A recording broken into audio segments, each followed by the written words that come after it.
Thank you very much for the amazing response, likes, comments, and shares to Lockdown Learnings. Hope you're enjoying them as much as I am enjoying bringing these inspiring stories to you. Today is Saturday and I'm back. Siddharth Jain, a graduate from IIT Delhi living and working in Bengaluru, realized much early during the lockdown that the most vulnerable section of the community, the senior citizens and the physically disabled, needed help. He did what he knew best: create a website. Siddharth Jain's creation, COVIDSOS.org, connects people in the same area who need help and who are willing to help. Works much like Uber. Let's talk to Siddharth Jain. Welcome, Siddharth, to Lockdown Learnings. It's a pleasure having you and talking to you. And it's really a very warm and great feeling to see young people associating themselves and trying to do something on their own. And COVID SOS happened to you. Tell me quickly a little bit about yourself and how did you come out with this website which reaches out to senior citizens? Hi, Lakshmi. Actually, thanks for inviting me for the Lockdown Learnings. I think the other videos have been very inspiring and I'm really happy to share my part of the story. So I work with a startup here in Bangalore and I live with my parents and grandmom here. And since the lockdown began, it was initial few days, I could gauge it that it is going to become a big problem. So Lakshmi, I graduated from IIT Delhi 4 years back. And since then I've been working hard across startups and I have mostly kept myself busy with a lot of professional career related work and with the pandemic coming into picture, it really made me think about how am I contributing to everything that's happening, and I wanted to put in something to help more people and create a better community for us to live. So that's when I came up with COVID SOS, and the idea is very simple. I just made the website and I shared it with all of my friends who are working in different startups, different MNCs, and mostly my professional and personal network. And I asked them to just register and put their name and number. So what happens is, as soon as you put your name, number, and address, whenever anybody in your area needs help, we send you a message and then you can decide if you want to help or not. So most of my friends, what they faced the issue was that, most NGOs require you at least contribute for 3 hours or 4 hours, or you just give them a donation. Right. And both of them don't work because if you are working, you have a hectic, let's say 9 to 6 schedule, then you cannot go out and do some field activity. But at the same time, you feel very limited just donating money. So you really want to contribute in real time. Yeah. So what we did was we started discussing with a lot of these NGOs as well, which work for senior citizens. Like there's HelpAge India, then there's Green Dream Foundation, then there's Handicare India. So physically challenged people also, they're like people with low immunity are highly recommended to not go out, right? Right. So that's when we decided that let us try to focus and help this part of the community who's more vulnerable than most others.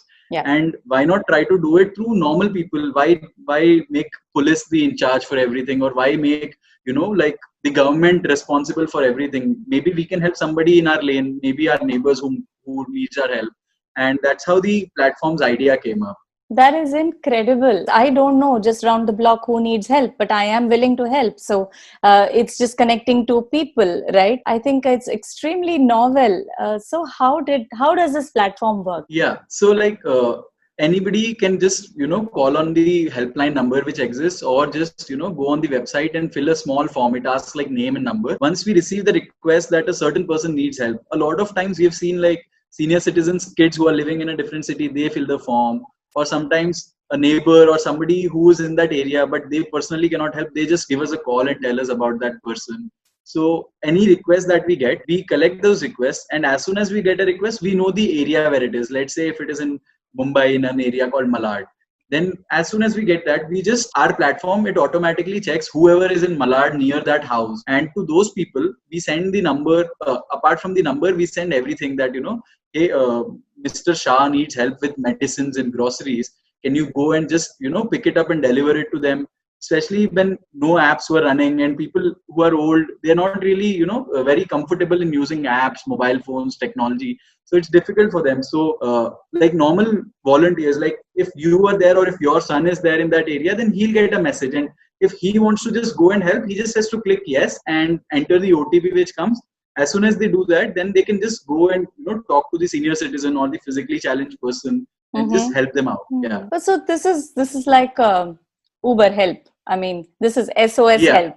This is fantastic idea. So from the pool of the people who have registered on your website, it only picks from there whoever is in the nearest area, and it connects to the person who needs help. Actually, we have like around 1,500 people who have just registered voluntarily to help right now.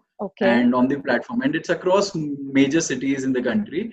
But any request, we don't send every request to all the 1,500 people. Right. Every request we send like on an average 10 people or 15 people. So it is in a certain radii of people, like 5 kilometers, 2 kilometers. Walking distance. No, generally walking distance is what we try, because 1 or 2 kilometers is where people can still walk. Now, if there is an area where we don't really have any volunteers, then we do it a little further. So the platform automatically takes care of the distance, that if they don't find somebody in 1 kilometer, then they send a different message to people in 5 kilometers, that they don't ask them to help. They tell, can you refer someone who lives in that area? So the idea is that we want people to go by walk and help. So that also makes sure that people can do it again also. You don't have to find a new neighbor every time, right? Yeah, that's brilliant.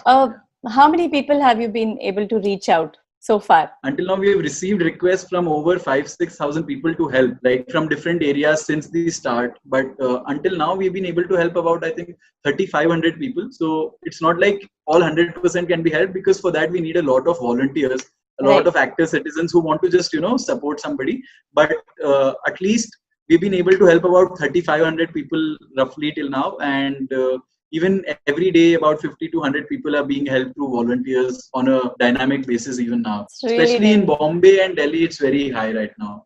Yeah. Oh, that's incredible. Yeah, I mean, that's really amazing work. So tell me, how many people are actually working on the platform? Do you all monitor a lot? How many people are there at the back end? So actually, it's like we don't have any registered entity as such till now. We don't have any employees or full-time people who are coding on the platform or are working on it. What we are is that like all my college mates, 3-4 of them, I caught them up in the start that hey, let's build it. It will take a little bit of our time.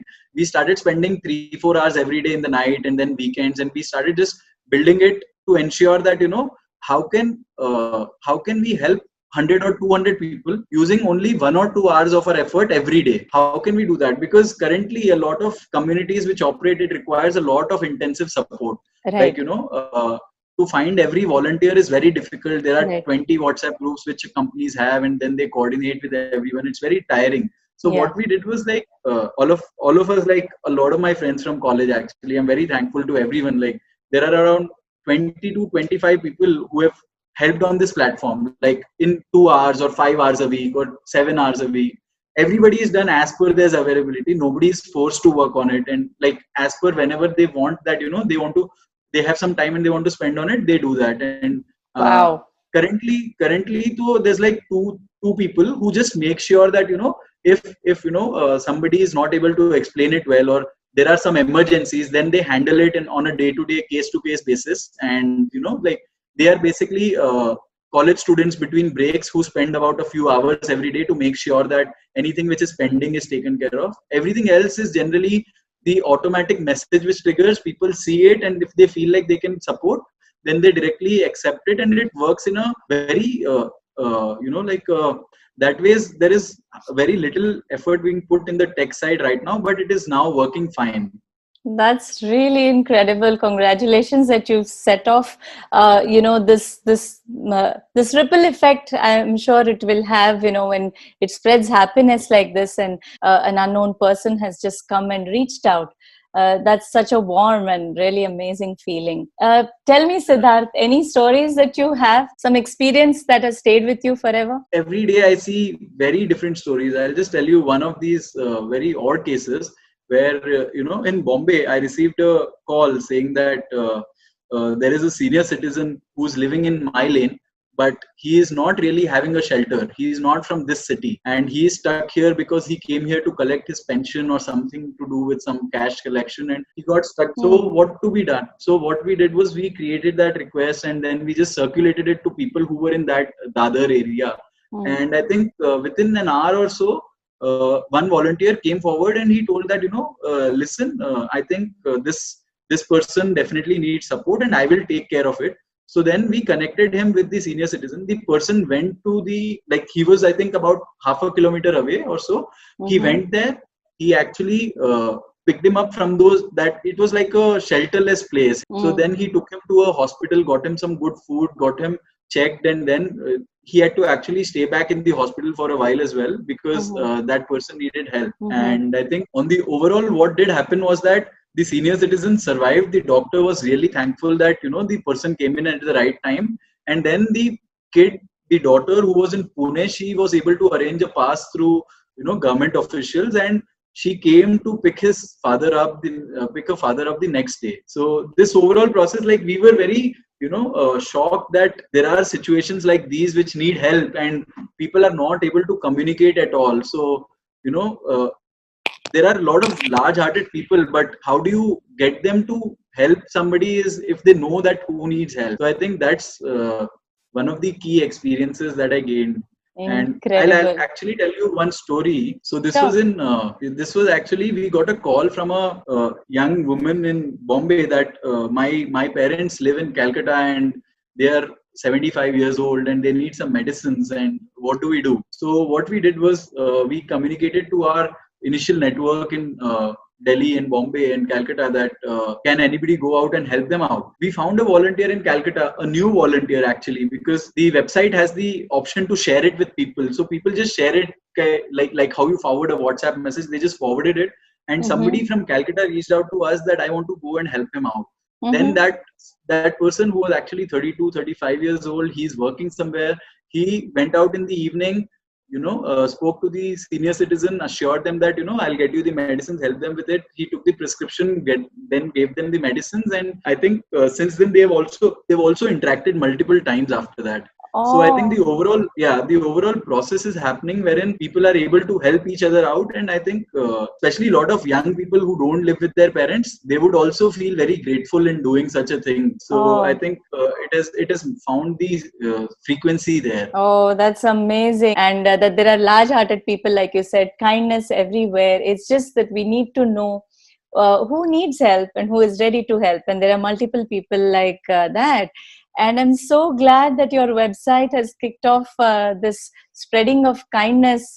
Very nice conversation, Siddharth. Thank you very much. Once again, for our viewers, just spell out the name of your website. The website is www.covidsos.org. COVID is COVIDSOS.org. Yeah. I hope that a lot more people join in and register as a volunteer and help people, because we are currently a very small initiative compared to all the other work which people are doing.